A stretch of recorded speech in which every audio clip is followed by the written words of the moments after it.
I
taking the shot.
Then on red 4, we have Sento, Rachna, Sergio, John Miller, Lopez, and Franco.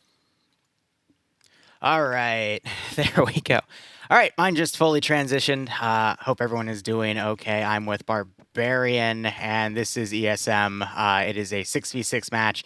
Barb already went through to talk about the two teams, so we'll see how everything goes, and hopefully we'll not have any more technical issues. Looks like my script's working, though, thankfully. So Oh, hell yeah, good to hear. So yeah, this is, like they said, this is 6v6. This is multi-life, first to 30 minutes or first to 5 captures from either side. And yeah, so we're already starting to have first blood there. Keeling getting blood on Sento. So we're starting to see the two teams engage around this midpoint here. And Seals, they are new to ESM. They have not, I don't believe they have played in a tournament. Meanwhile, 16th AA, they are a Keeling bit more getting 2 kills there. veteran. Ooh, good double kill, yeah, from Keeling there. And McPherson on the other side, making a hole, trying to push through, but John's going to catch him out. But anyway, again, can we go over the blue 4 and op 4 teams if you don't mind, Barbarian, just to break them down? Absolutely. So it's very basic, much more simple than FNF. Everyone is able to choose whatever weapons they want. On blue 4, we have McPherson, Ben, Hogg, Keeling, Flanagan, and Duke. And on red 4 for Seals, we have Sento, Rachnas, Sergio, John Miller, Lopez, and Franco. And Keeling really doing some good work. Already seeing him with 3 kills, pushing on that northern side.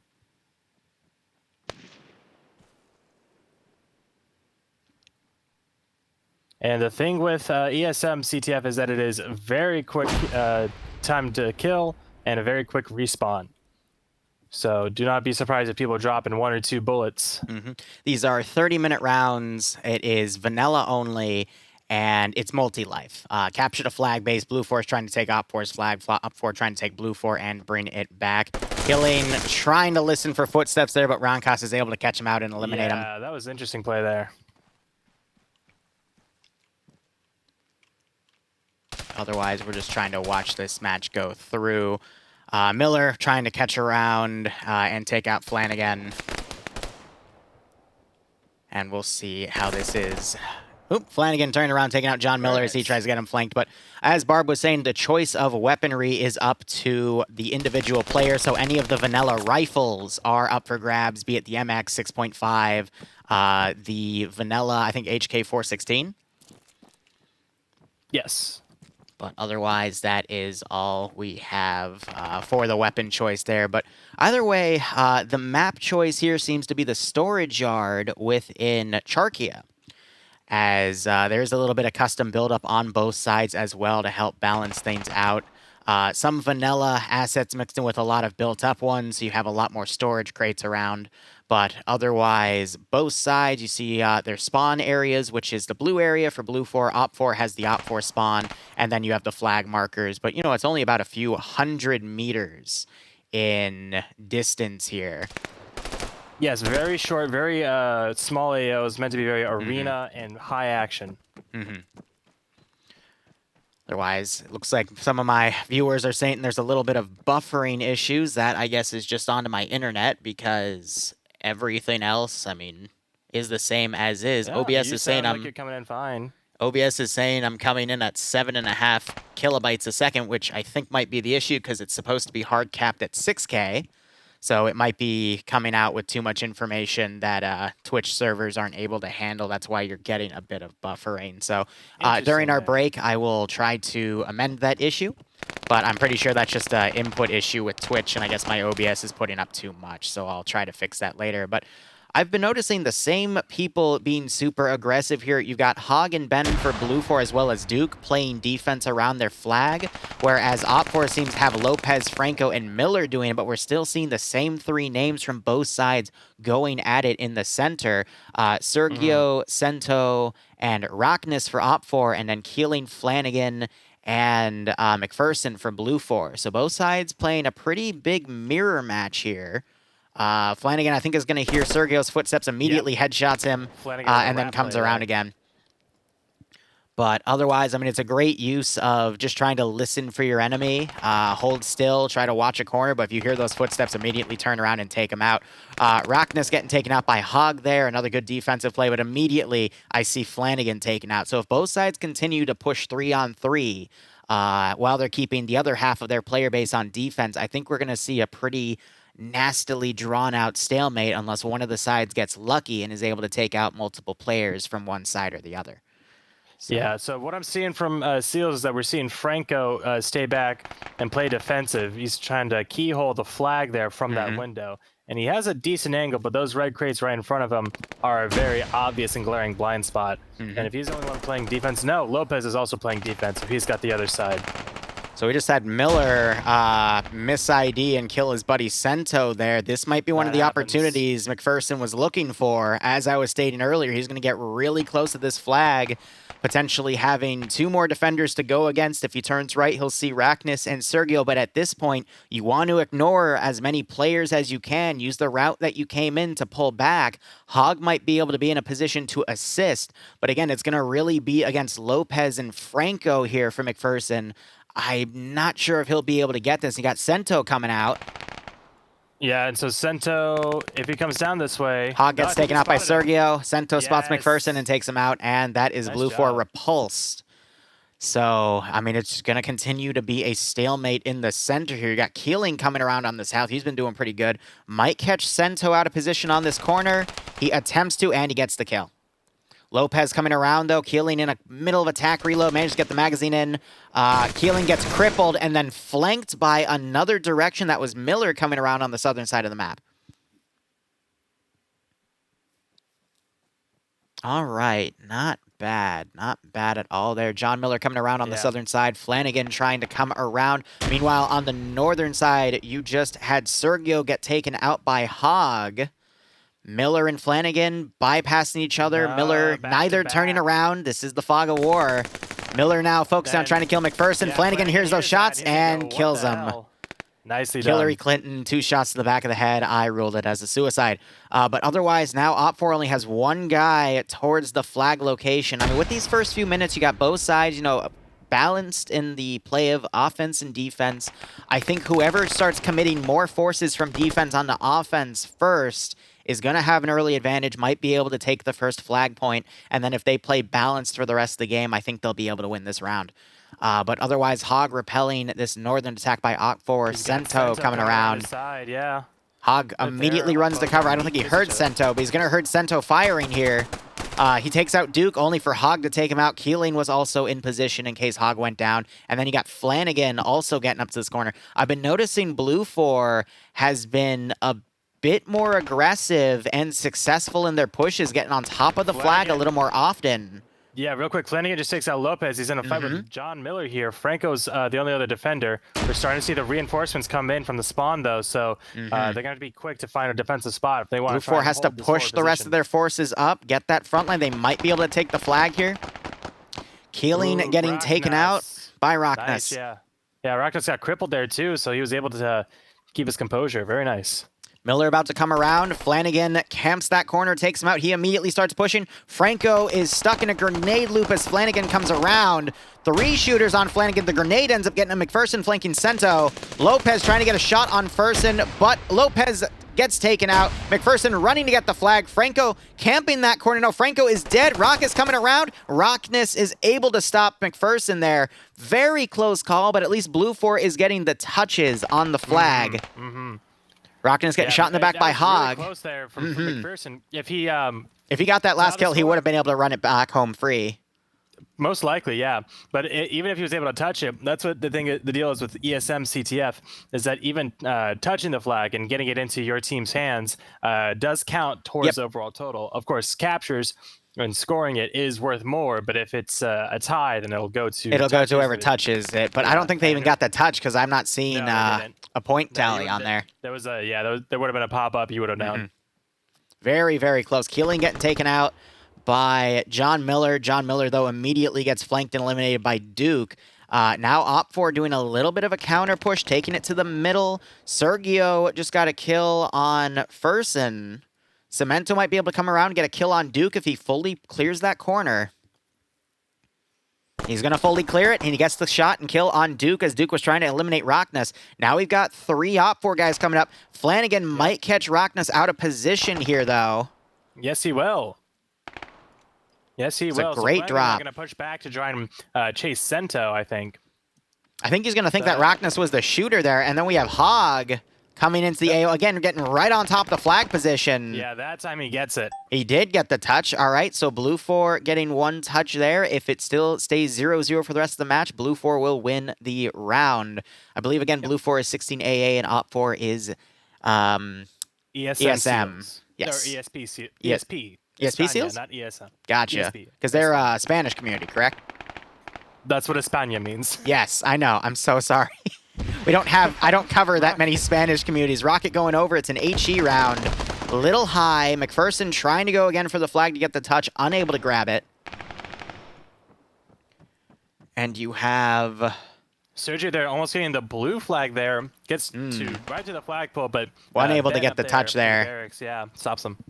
So one thing I want to bring up just quickly for my stream, I do have a custom color pack. I've always had it. You don't really see it in Arma except when you buy all these crates, which is why it looks a little more colorful on my perspective than the average Arma game. But continuing. What's Franco shooting at? Was he shooting at Rockness and about a friendly fire, or was that just misregistered? I believe it was a bit of, friendly fire there. Rockness, he's actually shooting Gets down taken out by towards Hog. Yeah. They were firing through that little plus wheel in between them, so a little bit of a keyhole there. John Miller getting right on top of the flag, is able to kill Flanagan. Ben in a really great corner camp, though, on the second story of that barracks. Not sure if Miller's going to know this is coming, but that is a really, really good spot that's going to take OpFor a little bit of time to figure out. The only counter I could think of that they could have to grab that is probably to throw a smoke grenade, but even then, you got McPherson right on top of the flag position as well, trying to bide his time. Ooh, Miller. Neither Miller nor Flanagan can get it. Miller throws a grenade. I don't know where it went. Tries to flank around. Miller overturns, doesn't realize Flanagan fell back into the shed right there, and he was taken out. Meanwhile, McPherson coming up here. Oh, so he gets one, but gets winged in the process. So he's going to have to step back and patch and then up, Franco gets McPherson. Yep. But here comes Hog around the backside. So I think OpFor... Go ahead. I don't think he heard where Franco was, so he's going to touch the flag. Franco hears the steps. And again, gets touch there for Blue 4. But gets the touch. Meanwhile, OpFor trying to flank around and get into the barracks building, but that attack was quickly stopped by Flanagan and Ben. So again, we're seeing Blue 4 just slightly more aggressive here. 16AA getting a little bit ahead of ESP, but still a lot of time in this round. We've still got 13.5 minutes out of the 30. And we could see OpFor bounce back, because I think they're starting to wise up to that barracks building, because that stopped them from touching the flag twice. And usually that's been Blue 4's only defender on the flag, because we've seen Blue 4 16AA transition into being very aggressive here. Rockness immediately getting picked off by Hog. Yeah, he was being really aggressive on his own, and Hog just gets him out of position. I would say for an event like this, you got to make sure you have no one immediately together, because then they're probably going to, get both killed at the same time. John Miller taken out by Flanagan there. But you still have to keep people within, I want to say, 10 or 20 meters to at least be in positions to support each other. You want to go in kind of as a battle line, pushing the enemy's defenses until you can get on top of the flag, while the other half of the battle line distracts them. But, I mean, as I'm saying that, we have Hog and Flanagan cutting through what OpFor is sending up, and this is just showing you why 16AA on Blue 4 are doing slightly better than OpFor. It's because in those 1v1s, Blue 4 is just slightly more accurate with their shooting. And I'm kind of seeing that around, where I'm seeing OpFor kind of sprinting ahead, trying to get forward. Blue 4 are instead going guns up. They're crouching. They're listening for footsteps. And because OpFor's sprinting, they have their weapons shouldered, and they're unable to get their guns up in time to get a shot on players like Hog here. I think Hog just saw Sento, but Sento then poked his head out and took him out. Go ahead. Yeah, good shot there. It's kind of a negative feedback loop, because, Red 4... they die and they respawn and they start sprinting up because they want to, especially the people who Flanagan go gets really killed. aggressive. Sergio, Sento, etc. So they're very aggressive out the gate and trying to close that distance and reclaim that ground. They just end up running into the Blue 4 guys who are holding a position, and the whole process starts over again. Excuse me. I do find it's a little hard to, follow individual players here. I'm trying to keep more of a bird's eye view, because just everywhere along this large battle line, you're seeing contact. But we have Sento coming up to the north here. Miller, I think, is about to catch Keeling on the rear here. Keeling turns around. Might have just seen John Miller's gun. Miller didn't think to turn left, and Keeling actually just got very lucky with that. Now going into cover. Took a bit of damage as Rockness tries to pop him, but McPherson gets Rockness in the back. Saving Keeling there. Now you got Sergio coming up, but again, Blue 4 has just had better map control in the center, and because they showed aggression with more players early on making that transition from 3 on defense and 3 on offense to like 4 or even 5 on offense. Actually, I think for now we're seeing a transition. It's 4 on offense, 2 on defense. we're able to just see, again, Blue 4 in positions where they're not like right next to each other, but again, within a few dozen meters or so to support each other in case they get pinned down and then let a teammate come in and get the kill.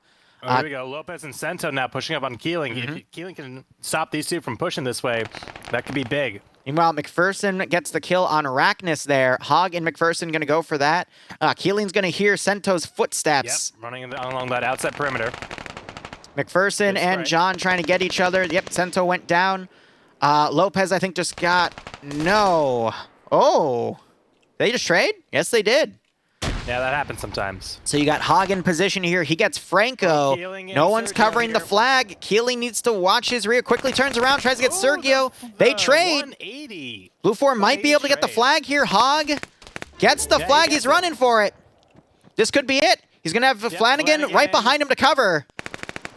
Flanagan immediately goes down, but it slows down Arachnus a bit so Hog can double time it out of here. And again, there's no ace, so I don't think they have any bino, so there's no way to do triple time. You're forced to only do double time here.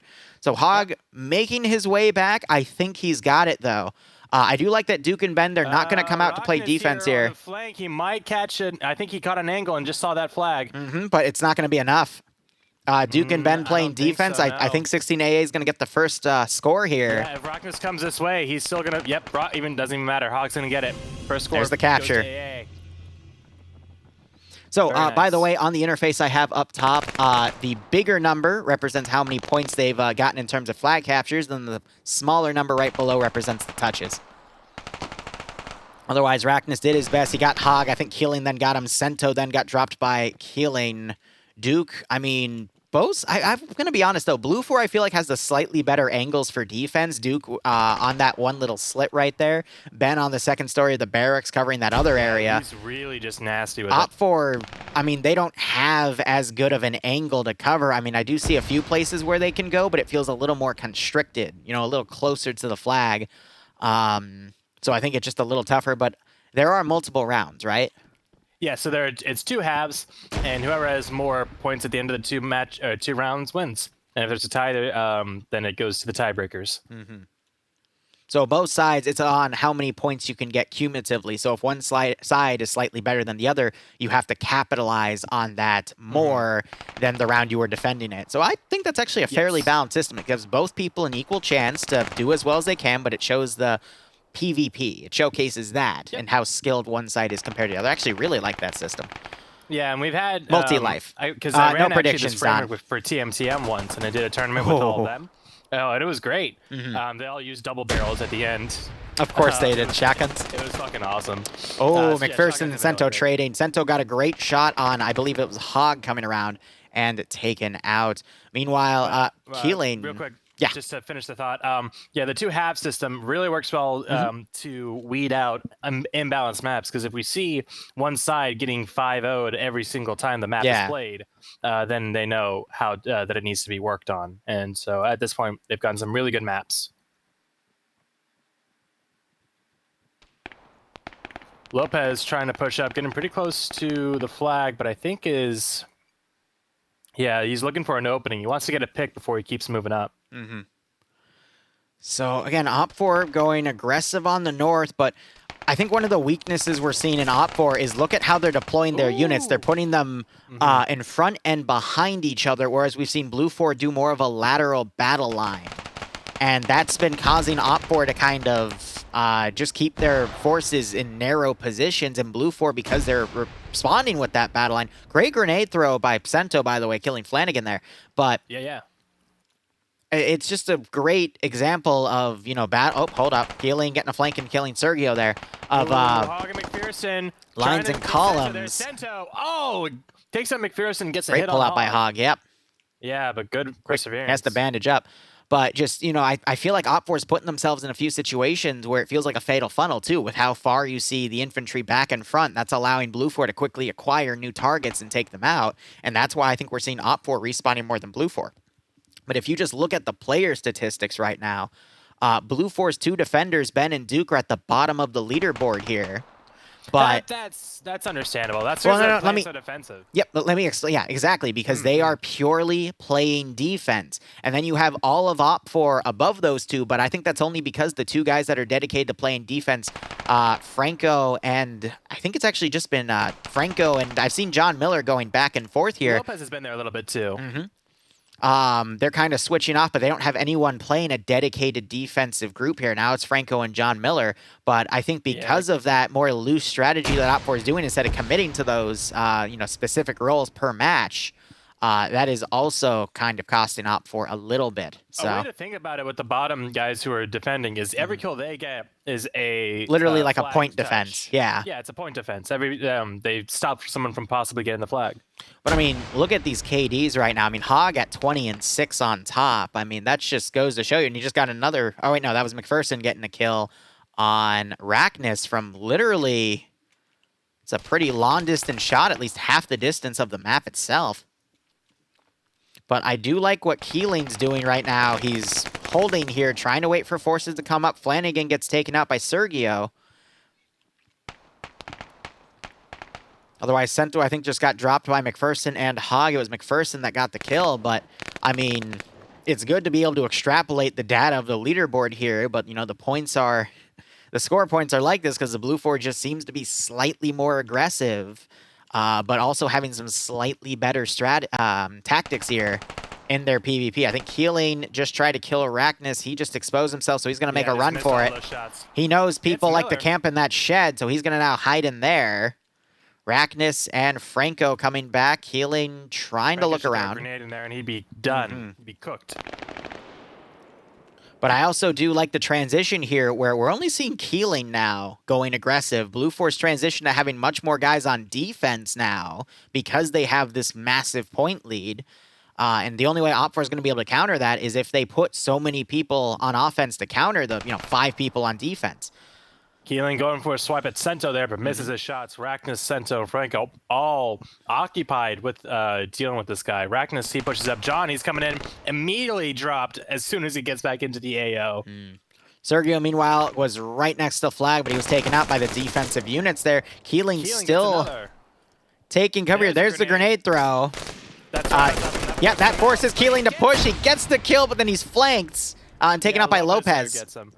But here comes Hog on the far flank. He might find Franco from this angle, as well as Lopez. So he gets Franco and Lopez in a great McPherson coming around as well. Op4 doesn't have anyone on defense right now. They're quickly rushing Sergio and John Miller. Yeah, there's a great frag. Bounces off the far. Hog gets the flag. No, it was McPherson that got it. Great frag there. Very nice. Good double kill. Stopping the flag. Well, that's another touch. That is another touch. But as long as if Seals can get 2 scores, then the touches won't matter. If that makes sense. I don't think the Seals are going to be able to get the 2 flag points on here. I think their best bet is to, when the rounds switch, realize where Blue 4 had those really good defensive spots and either attempt to use them or come up with some on their own. Because I feel like I'm going to go with cardinal directions. Eastern side is slightly better to defend compared to the western, just because the eastern is a little more open. There's more spots and angles you can cover the flag from, and the western one just feels a little more cramped to me. To get a little bit more information about the scoring system, it is cumulative. So obviously, first half, say 16th AA, they get 1 flag score this round. Next round, Seals are going to need to get 2 scores if they want to win the match, because they need to overcome the 1 score that AA got in the first half. I think they can do it, though, because if Blue 4 is only able to get 1 point on the board here at 16 AA, that means they're going to have to defend that AO a little bit harder, but we could still see the Seals on Op4 really change up their tactics here. But we're not going to be able to know that until the next round starts. So 4.5 minutes remaining. I think if 16 AA on Blue 4 could get 1 more flag capture, they're looking really steady for actually winning this entire match here for their first round. We will see. And this is a double elimination, so if the Seals lose similar to this FNF match, Titans. they have there'll be a loser's bracket that they can redeem themselves in. McPherson redeeming himself for right there. Great shot into Arachnus, and he's looking to open up this AO, or the flag, along with Hog. I'm going to be honest, though, if you open the scoreboard, you'll just see the kill counts are kind of double for the blue four players. It's wild. It's 88 total kills to 45 on Op4, and a wild grenade just got Sento and Lopez. It didn't say who killed them, though. I don't know where that was thrown, but damn. Huh. Ooh, good shot from Arachnus there again. Yeah. Franco suppressing as well. And there's Hog from behind taking out Miller, and they are confused, as well as Franco. Arachnus there makes it a threesome. Hog on top of the flag position, though. I think he's going to wait it out for a second. You see he's crouched, he's watching, but you can hear the footsteps around him. Yeah, so I think he had the timer going in his head and was expecting reinforcements to be coming in soon. And he was right. Sento and Lopez pushing along that southern flank. But now here comes Sergio and Miller, and I bet you they're going to be really confused as to why that flag is still there. I think Hog is waiting for someone to come back him up because he thought there were more forces around, so if he went to try to take that flag, he was worried there was someone still up to take him. So I agree with this strategy here. This also lets Op4 start deploying their forces out farther to get to the flag location. Hog finding Franco, takes him out. Keeling coming around. John heard those shots. He's running back. Arachnus also heard those shots. Hog going to be in the open here, but he gets shot before touching the flag because John poked his gun out to look. But Keeling now in a position. Yep. Only a couple minutes left now. Yep, 2 come in, but Op4 just lost a few guys, so they're going to be respawning and coming in. So that's going to make this just a little bit tougher. We just saw Keeling get taken out as well. I think this is going to be a 1-0. So far as we go into round 2. Pearson doing a great job hitting Arachnus there, but I don't know, 2 minutes, him versus everyone respawning. I mean, he gets a second kill there. We could see it. AT fired. And Pearson taken out by Lopez there. On this map, those rockets are actually really useful because they can destroy the barracks buildings. So we see the one that Ben is in and the one that Arachnus is going past now. Those buildings can be damaged and destroyed. Lopez taken out by Flanagan. To eliminate defensive positions.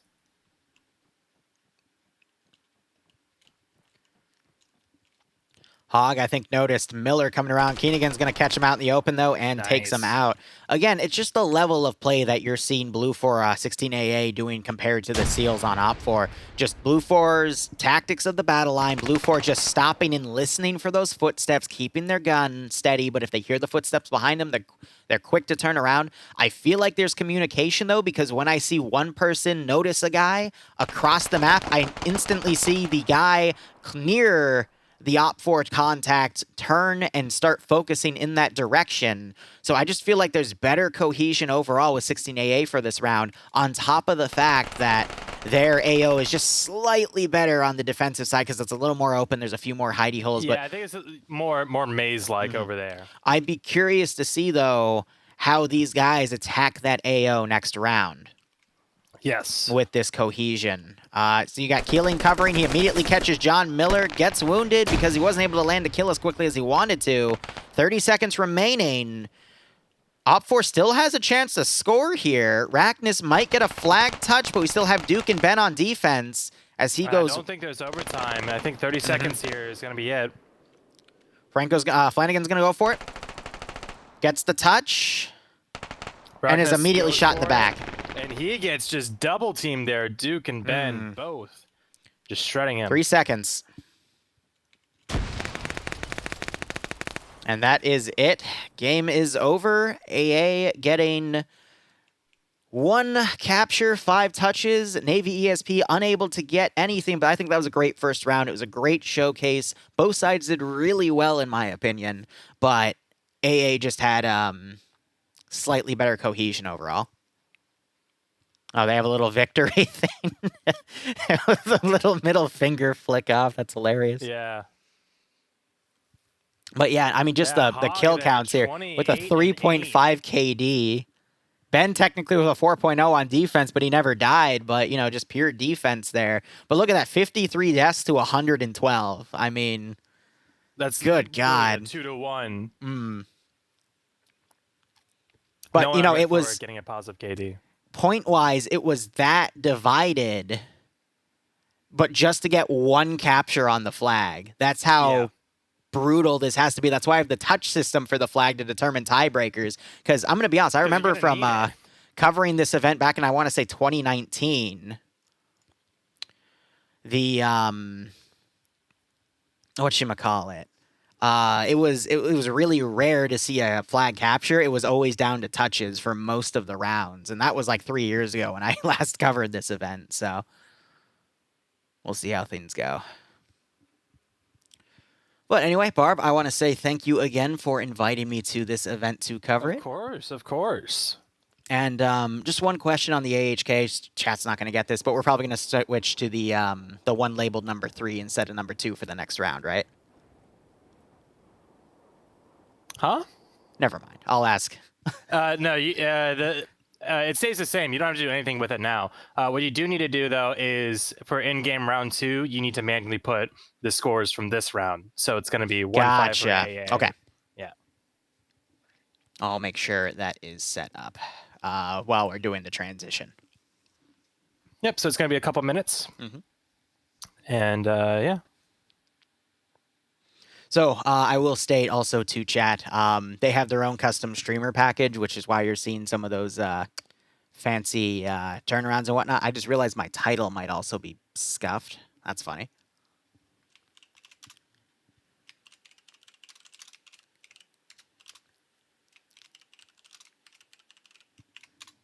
How did that get changed? Oh, I think I know why. There we go. All right, we're on a 5-minute break, so I'm going to do a quick transition. Go for it. All right. We have a few fun little things in the background here. I'm debating if I want to play any music or I just want to chill. I think we'll just chill. So we're going to be covering 2 rounds today. This one and then another one. I think that's going to be it for us, right? Yes, it's going to be 2 games today. I'm not sure what the second one is, obviously, because the match is still being played, so we'll see. Yep, we won't know till people win to see who's pushing through. People win or lose, yeah. Mm-hmm. But otherwise, we can just go along and chill.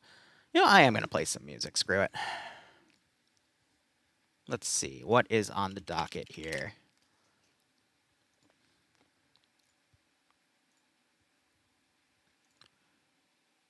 I'll do Snow Worries. Screw it. Just to play something in the transition here. We're not doing Red Alert. Alrighty. But anyway, guys, thank you for joining me. So we're going to be covering this for, the next few hours. And then I want to say I'm debating. 8:39, we'll be back on the ground playing another Project Tension operation. That one, I think, is going to be quite fun. Because that's where we have all the custom scripts. Last week, we were playing with the Leaper gene and jumping around. As well as a PDA to call in airstrikes and, phosphorus bombs and all that fun stuff. So that'll be at about 9. Tomorrow, we have Checkpoint RP. I'm also going to see if I can find some time to play DayZ because I've been told sometime today Frost server is going to go live on the DayZ, the new DayZ build, excuse me. And we will, hopefully have all of that to go with. So we'll see. We'll see how everything goes. Also, if you look in the Twitch channel, I made a schedule for all of the Arma stuff I'm doing weekly. I'm also going to manually input custom events like Frickty Frack, Checkpoint RP, MCO, all that fun stuff, and then anything else that I think is needed to be custom. But we'll see how things go in that regard. I'm planning though for the DayZ server you've seen me going on, I think we're going to probably do that on Fridays. So once a week on that, maybe at least after the NA branch, but I'm thinking maybe as a transition between EU and NA. But that's also when I usually have dinner, so it'll just be a spur of the moment for that one, which is why it's not specifically listed in the stream. But in terms of on Frost server, I haven't been able to pinpoint a dedicated time yet because I've been busy with all of the other stuff here. So Anyway, going over the roster, not roster, excuse me, the image that we have right here, I find it all really funny. So, we've got their custom interface, which I'm actually really in love with. I might actually try to make, have someone make something like this for me. Just because I find this really cool. And I was having a buddy of mine tell me that I needed something like this. I didn't think this is what he meant, but my God, I see it now. I absolutely love it. But anyway, it looks like the round is starting to go into the next one. So I'm going to tab out here. We're going to go ahead, pause the music. Let's go ahead and transition. See, I mean, that's beautiful. That is honestly freaking beautiful. All right, Barb, looks like the round is starting up. So we'll go ahead and get it covered. So this is what it looks like up top. And again, I think it's going to be the storage sites. Again, we're going to have... Yes, it's going to be the same map again. 16AA on Op4. Yep, it is the same site, same everything, just sides are Side switched. So just as a note, because I don't think the script does it automatically. For the map's sake, Blue 4 on the OBS is going to be Op4, and then, you know, Op4 is going to be Blue 4. So just something I didn't think about, but also, you know, I don't think the script automatically does it. So something to think about next time. We're seeing a bit of a yellow chain, red chain? Question mark? Red chain, yeah. You just got disconnected and the red chain went away. All right. It was Barbarian, everyone. Barbarian was the red chain reason. Just get back on real quick. Yeah. I'll hop back on. That's actually kind of funny. I think the server had a hiccup because I noticed it was loading a bunch of stuff, so maybe it just freaked out beforehand.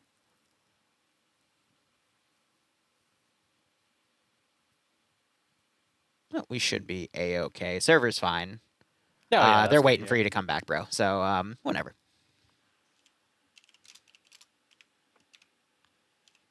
Oh, image rectangle.paa wasn't found. That must have been the reason. Maybe just kicked out because something loaded before the file for it loaded, and it just decided to unga-bunga you, according to Falcon. Yeah, it happens. So, going over everything.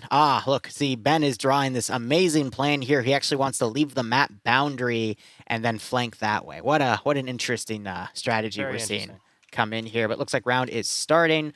We are starting in the middle. Now we've got Op4, who is going to be AA. I'm just calling Air Assault AA at this point because it's easier for me to remember. And then Blue 4 is going to be Navy. This is round 2. Points got reset. You got the air versus the Navy.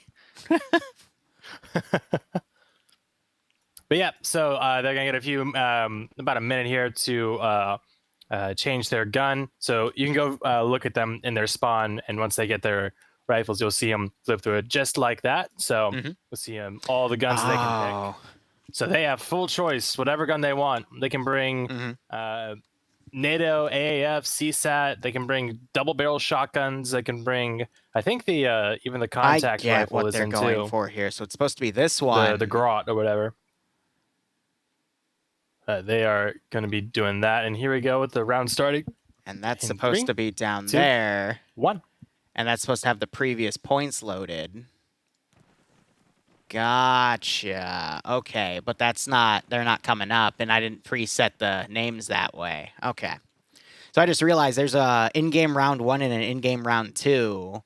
So round 2 is supposed to be played now, and it's supposed to have the scores from the previous round on that, but now my the AHK file isn't working, and I thought that would be match 2, not round 2, which is why I didn't preset it. So I'll just have comment. I'll know for the next match at least and be able to preset that while we're in the intermission. Yeah. But I'll go ahead and get those two things split over. It was a little difficult because Navy ESP was supposed to be another community, but 2 communities last second had to pull out of the tourney, so that we had to get a bunch of replacement logos down and everything. But otherwise, we have Air Assault on one side, ESP on the other. And I also think the logo is missing. But yeah, no, during the transition, I'll get all of that fixed for round 2. No worries. Just ironing out a few technical issues, you know? Real quick, good aggression coming out from the Seals. Lots of it on the north side. We saw him push really hard and get a couple kills, but Keeling going to be the last man standing up here on the north side for that firefight. We also have on the south side, Sergio and Flanagan, both kind of just...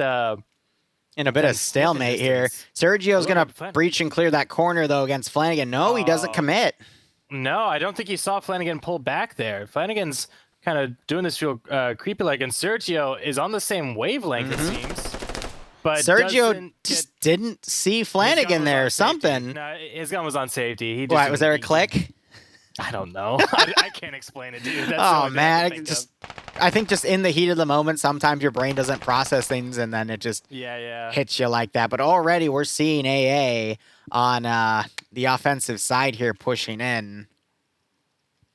It's a little down the middle, but they're crossing that halfway point. It's just a little tough to call. Raknus coming around taking Furston out because Furston was completely out of position. I do like Duke. All the way back here. It's a great lockdown position. 115 or 117 or whatever it is. Hog getting blown away by a grenade.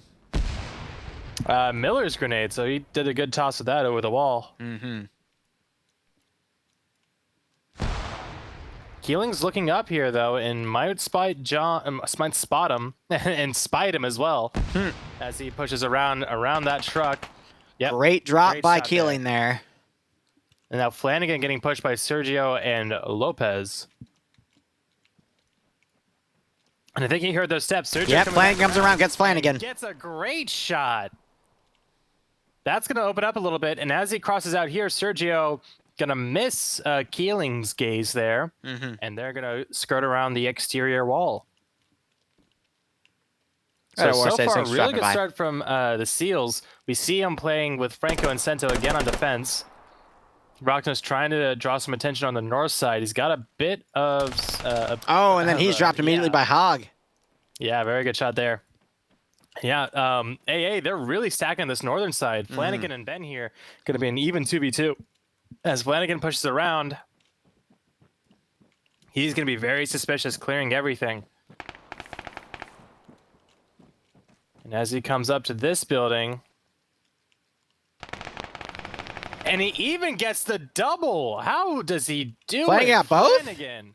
He got both. Damn. And Sergio had the first shot. He got hit himself and just, quickly bandaging. So you got to remember, for Vanilla Medical, when you use a first aid kit, it only brings you up to 80% of your health. So you're permanently crippled until you can find a medic unit to do it, but there's no medics here. No, there's no medics. There's no specialty. The rockets that you hear sometimes go off, those are at a box at their spawn that comes back periodically. They also have, they have an RPG-42 with one rocket. They get a Mark 200 LMG and the intervention, whatever it is. So some extra heavy weapons in case they need them. Rockness trying to cross, gets into a fight with Hog, and Rockness is able to get one shot out, and they did a nice trade. Keeling's trying to make a play up the middle now.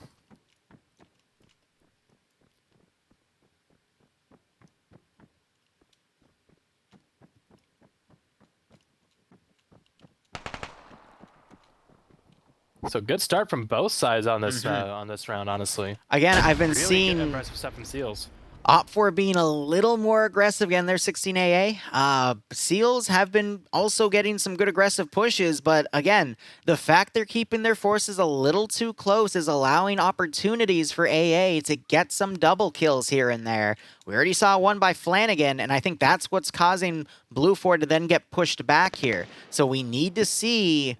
Oh, Rockness getting friendly fire there by Lopez. Lopez just with a great flick shot, but on the wrong person, and gets punished for it through karma, thanks to Keeling. Flanagan gets taken out by Sergio on the southern side.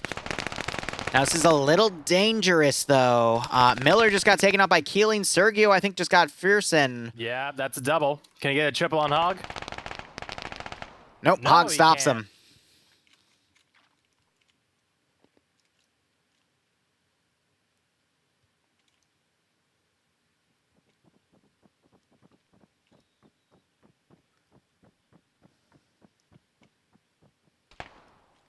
Keeling coming around, catches Rockness in the middle of the lane, takes him out. A little worried here because we got Sento behind that wall. Keeling being really cautious, takes Lopez out.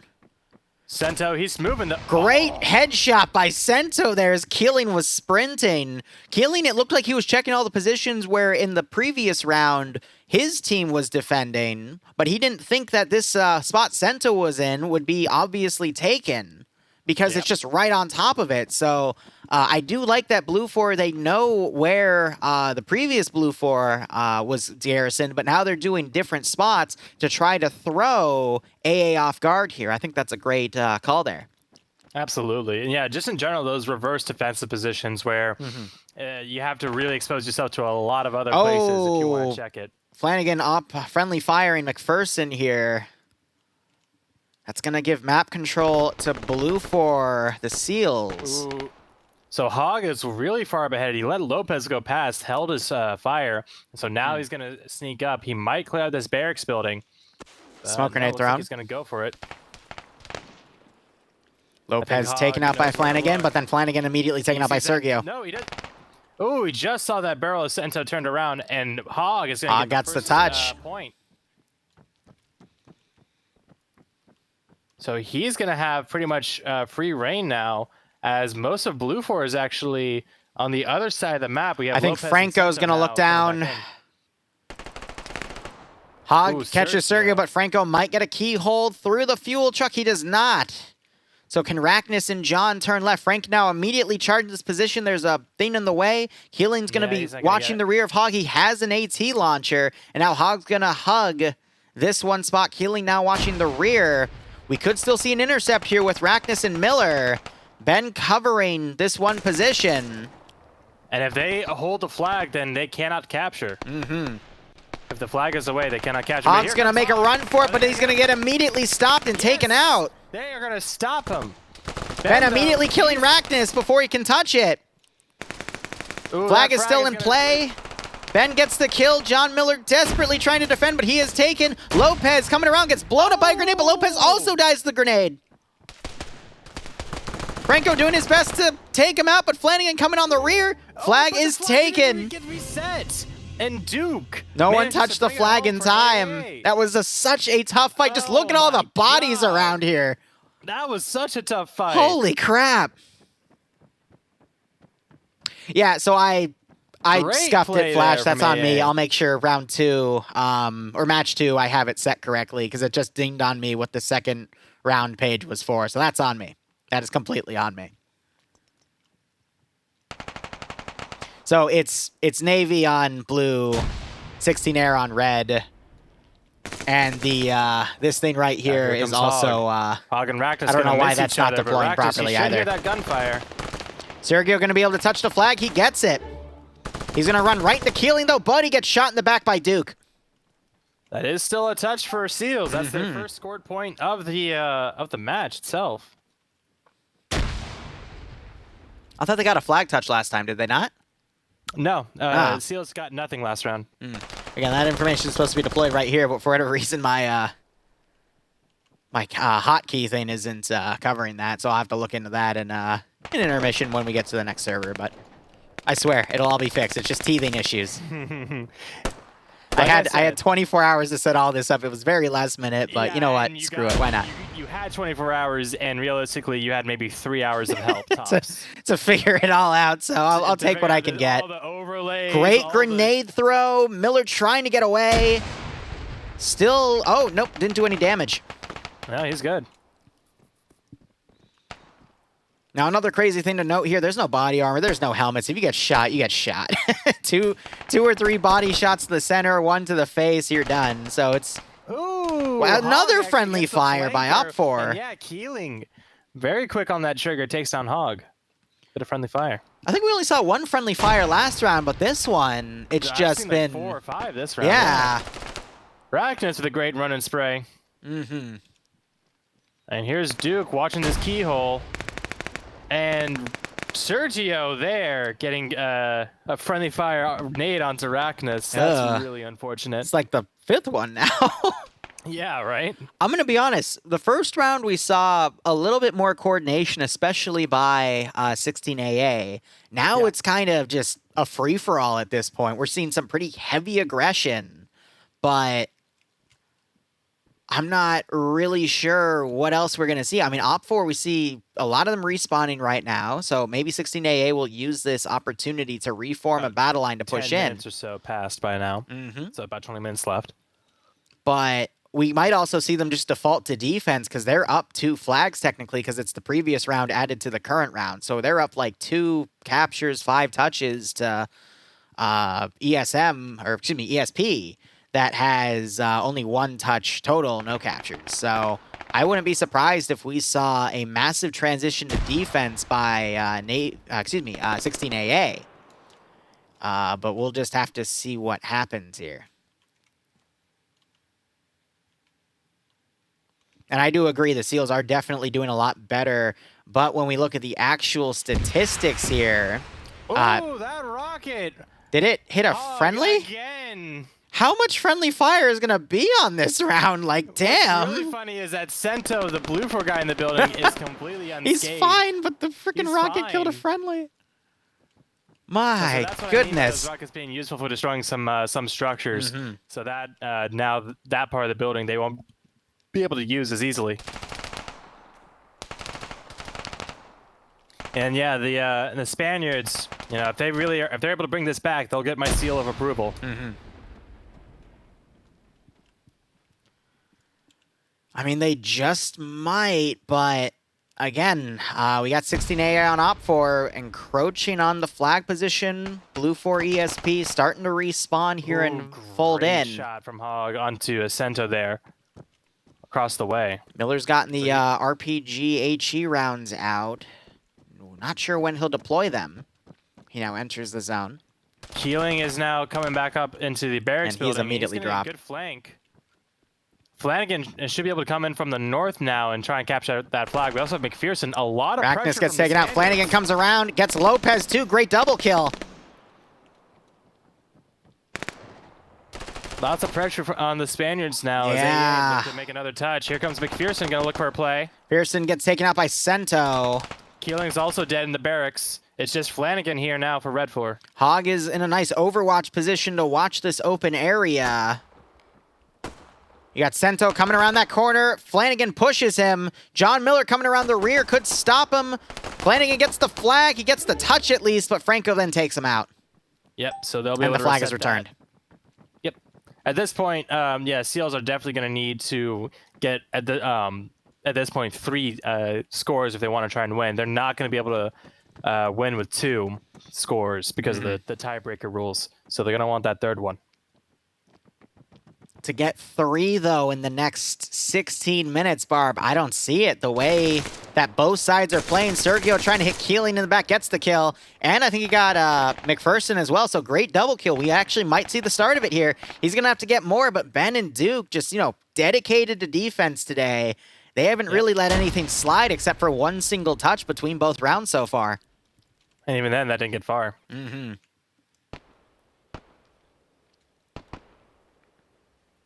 I'm watching it.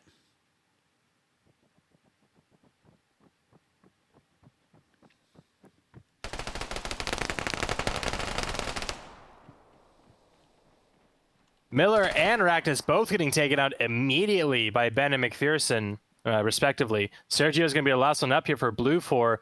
So he's facing up against 5 Red 4. That grenade almost took him out if it was on a little bit further from the box.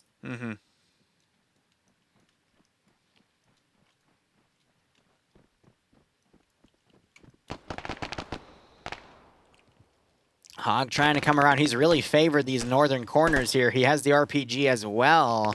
Not sure if he's used it yet. Sergio, meanwhile, coming around, gets Flanagan again. Gets into a firefight with Ben. Yeah, and so he's trying Sergio, I think, spots Duke, tries to keyhole him. Neither side's able to get the kill. Duke got hit, but he's still up. Now Ben's trying to flank around. The league, thanks so much for the 24-month resub, man. I don't have those pop-ups going for this interface because of this special event, but hope you keep enjoying the operations. I do hope you get a nice kick out of this scenario. And righto, Hobo Hobbit, I hope you keep enjoying everything, man. Seriously, it means a lot. Thank you for dropping by and letting me know.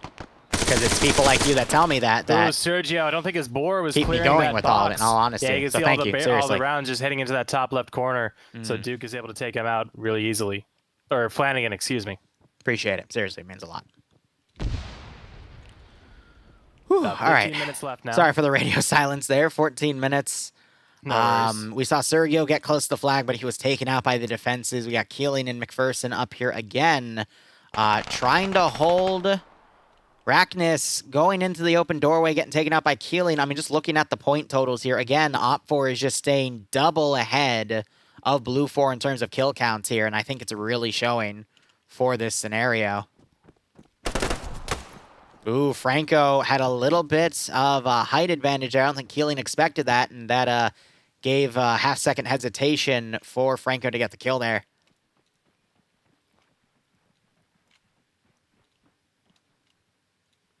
Oh, here comes Miller. He's got the rocket. Is he going to use it, though? Stay with me. Rocket, and no effect. No effect, unfortunately. Yeah, it landed low and hit the containers. Those are really great for clearing out certain areas, but you gotta position it properly. And I'm gonna be honest, both sides have been way too fast-paced for rockets to be utilized effectively. The only time I saw it get a kill was the friendly kill a few minutes ago, you know? Right. You're having this long-range fight between Hog and Franco here. Oh, I hear the machine gun out. Yeah, I think that's Keeling that has it. Yep, Keeling has that Mark 200.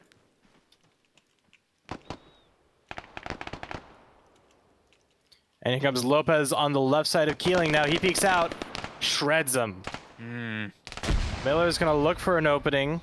The one issue with them killing all the Blue 4 guys that are currently attacking is that's going to put pressure on Hog and Flanagan to get this flag here.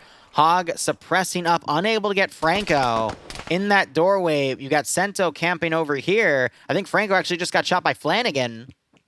As now Hog is trying to come around here. Might catch Raknus out of position. Ooh, friendly fire.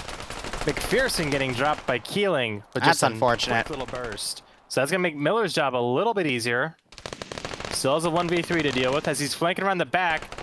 Flanagan gets Lopez. Oh, but he's on single fire. He manages to get Duke, but Keeling there. Flanagan gets Sento. He's only got to stop Sergey here. He gets Sergey. Hold on. I think he has a completely clear area here. He's going to be able to get the flag and run. Franco accidentally blows himself up with his own grenade. How the fuck do you even manage that? He was the closest guy to Flanagan here. Sealed the fucking deal. Yeah, they're going to be up 3 points between this round and the previous round. I think 16AA has this, in all honesty. That's 2 seal puns now that you fucking just missed. I'm okay, you know what? Sealed the deal? Come on. Sealed the deal. I'm so sorry. Keeling spraying down. Raknus gets the kill there. Again, apologies that my scoreboard's a bit screwed up. I will make sure that doesn't happen again. But, yeah, I'm pretty sure it's... point there for AA, yeah. It's 2 points this round. With the previous round, it's 3 points total. I think this is a stomp out. So we're going to see 16 AA push through. There's still 10 minutes remaining. We could see Blue 4 do a massive turnaround, but they have to get 4 points. Minute or 2.5 minutes per point on average there to get through. I don't see it because that just means Blue 4 is going to magically start stomping out Op4 here. We're going to see the aim bots immediately come out, but Flanagan getting Sento there. But what a beautiful play followed by a little bit of a fumble there, in my opinion. Right. Franco taken out by McPherson, but again, it's just showing on the leaderboard here, 2-1 in terms of KD right now and the differences. And great, just great. McPherson gets another kill by Lopez. And he almost gets Raknus there too. Raknus took a sweet time in landing that spray. It's important to note what we just saw there. McPherson immediately tried to go for a sprint. He shouldered his gun, got his gun up, but Raknus was already firing. And even though that firefight was a little more dragged out compared to the other two that we saw McPherson win, he still wasn't able to then beat Raknus because Raknus already had his gun trained on him, which just goes to show that both sides are really, really skilled here. They're able to get the kill in under a second. And if the kill goes to over a second, it's just a matter of who was firing first. Almost always is going to get the kill here. Yeah. I'm being told 16th AA is winning most of the time in CQC tournaments like these. Understandably so. Yeah, they've really shown their worth. One thing I have noticed as a bit of a weakness, because Flanagan just fell for this again, is they overcomplicate themselves a little bit. They don't expect the really obvious defensive areas to actually be utilized, and that is one of the saving graces we're seeing with Navy ESP right now on Blue 4, because they are just constantly using that little spot right next to the flag, and Op4 just keeps sprinting past it without properly checking it and getting gunned down every time. And I think that's preventing Op4 from just getting any more points here. They still have the lead. They're still probably going to win because we have 8.5 minutes left, and they're above 3 points between the 2 rounds. Yeah, but they're gonna, Seals are going to have to score 4 points in order to win this one. I feel like if someone were to analyze the previous round and see that, though, and people were to change their tactics on the fly, you might have a winning strategy against 16th AA here. Oh, here's Sento now with an opportunity to touch the flag. But yeah, Flanagan, but Ben... Yeah, Ben up top and Flanagan coming around the corner. Yep. Ben really likes utilizing the second stories of these barracks buildings. He did it in the first round. He's doing it in the second, and it's showing really well. But I think 16AA with those dedicated guys on defense, Ben, and who is the other one we normally see? Actually, I don't Duke, think... But they've been rotating. Yeah, Duke's been being more aggressive here. I've been seeing Ben constantly playing the D, though. Giggity. Yeah. But it's been showing. What, the D has been showing? Yes, the defense of 16AA. And, I mean, oh my gosh, did Hog just get... No, it was Hog and Keeling utilizing their own little keyholes here to actually pick off quite a few people. Now I think they're going to know about this spot, but Hog did go down. The question is, can Keeling now get up here to get another point, really seal the deal? Sento... Yeah, Sento's just running back and forth. Keeling, yeah, he doesn't know that Keeling's... Oh, but he... No, Sento got dropped with Keeling's, I think, last couple of rounds. Just before the reload. He was low, too, because he was spraying him really hard. And here it comes from the other side, Lopez coming back around to try and clear out this McPherson heard the freaking sprinting footsteps, though. That's another thing I've noticed that 16AA currently on Op4 has been really outperforming Blue 4 ESP on, is they've been actively listening to these footsteps and reacting to them accordingly. So I think a great testament to a good PvPer is if you're able to utilize noises that other players make other than gunshots and utilize that to your advantage. Mainly footsteps in games like these. Good but shot from Sento. Sento caught him in a fatal funnel. I mean, there wasn't a lot of places to maneuver. Plus, Keeling was completely in the open. Sento immediately peered his weapon, really, and Sento. that's another thing I'm noticing both teams are doing is they're not actively coming around a corner. If they do, they get immediately gunned down. But we're seeing a lot of leaning back and forth, which helps minimize their profile. But even then, you just saw Flanagan do that against Sergio, and both sides are able to sometimes get the headshot and do that immediate trade too within those first 2 or 3 gunshots, depending on which weapon they choose for fire rate. So it's very close in some parts, but the other parts we've mentioned is why 16AA is just dominating here. It's a few things in tactics, and it's a few things in the gunplay. I do like how ESP's countering here and there, but it's just not enough. Again, John Miller sprints around the corner. Duke heard the footsteps and gunned him down. Well, Duke, before that, he did hear the gunfire that was really close to him when John got the kill onto Ben. So he did a bit more precognition than just the footsteps. But yeah, they are playing the sound very well, just in general. And a great triple kill. Flanagan, Keeling, and Duke all together. And Flanagan was killed by Keeling, though. Yes, hold up, Blue 4 might be able to get a point here. That is exactly what they need. 5.5 minutes remaining. What they need to do now is have them escort, but they need to have one guy staying back here to stop it. Op4, there's no way they're going to be able to counter it. They got completely wiped there. Here's Sento and Ragnar. Yeah, Ragnar Sento turning around. Sergio's going to cover past Lopez. But yeah, no, keep Op4 boxing their spawn. Can they get 4 points in 5 minutes? I doubt it. It's going to turn into 3 points in about 4.5, but they might be able to get close. It might be a really good bounce back. But with the amount of time and the skill level of both players, I don't think it'll be enough. The one issue Op4 did right there's the capture, is they all got taken down, bundled up in the middle, and that's why they were all taken out. Oh, yeah, all of Blue 4 got taken out, so this is not going to be a train. Miller's still up here. But the one time 16AA bundled all their forces together, they got wiped out. So on that reinsert, you saw them literally envelop the AO and circle it, which is what they've normally been doing. And now that tactic's going to work for them. Hog and Lopez trading there in the middle. Flanagan waiting out Miller. Miller doesn't check the corner, and he is taken out. That is ratty. Keeling getting taken out by Sento. 4 minutes remaining. I think the final score is going to definitely be in 16AA's favor. But I'm glad Navy was able to get at least one capture to showcase the tactics of, good compared to bad, regardless of how well the gunplay on one team is. If you just get caught in a really bad situation like that, it doesn't matter how good you are, you will get screwed because both sides are very, very good, regardless. I think that really does speak to the Seals' persistence there.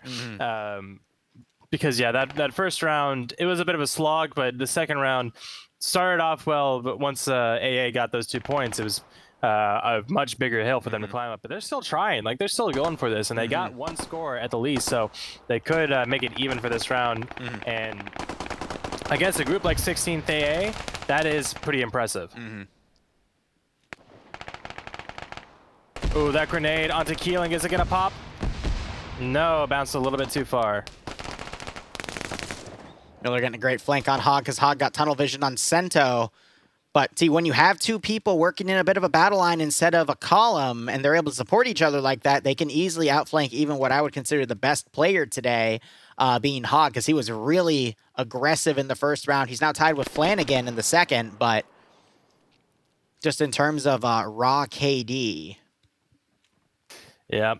And here comes Sento and Miller again from the South. Duke just charges that corner and Duke's corners. able to get him, but because he went full sprint, Duke wasn't able, or excuse me, Sento wasn't able to get any shots off.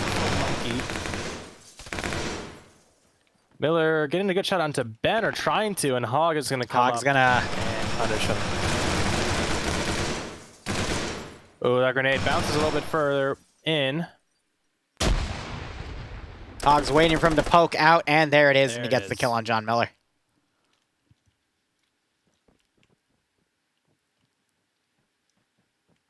And about 2.5 minutes or so left on the clock. So again, good show from Seals against what some people might say are the favorites for the tournament. But in the end, 16th AA going to be advancing to the semis. So it is important to note Seals are one of the groups that replaced another last second. Yes, that is absolutely worth noting. 16AA did have a lot of time to train for this event. This is what I'm being told by Flash Ranger, who's one of the administrators for this type of event. But with that, it does show. But again, I think both sides are just showing a really good skill level here overall.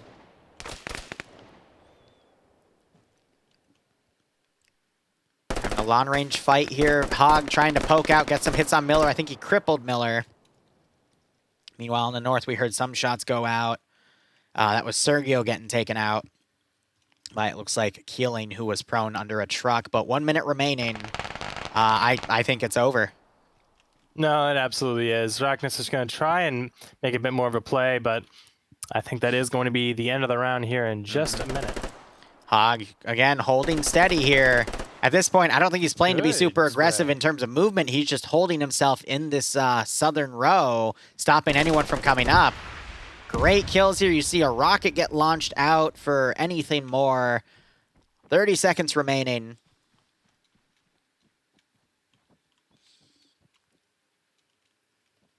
Sergio coming around. Hog, here's the footsteps. Rocket whiffed over, takes the building out.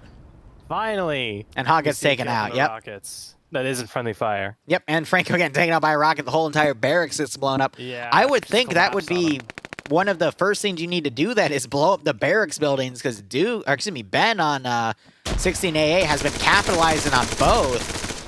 Flanagan getting caught out, tries to pre-fire around, but then Sergio getting taken out by Keeling, who is just pushing with that Mark 200. And that is going to be it. I believe 16AA have won the first round, so Navy ESP is going to get knocked to the loser bracket. Again, similar system to FNF Titans, where if you lose the overall match, you get to the loser bracket, and then the loser brackets, if you get eliminated from there, you are out of the tournament, period. So it's, what is it, double elimination? Yes, double elimination. So the Seals will be sent to the losers bracket, and they will have a chance to fight for, I believe, third place. Again, Hog on top of the leaderboard, and yes, it is a fight for third place there. So good game overall. We're going to go, at least for me, to the Be Right Back screen. I'm going to recalibrate everything because we don't know who the round 2 guys are going to be till then, and I might have to put up, if it's one of the new communities and I had to get their stuff in last second, I'll have to recalibrate all that. So we'll play some music and we'll go AFK.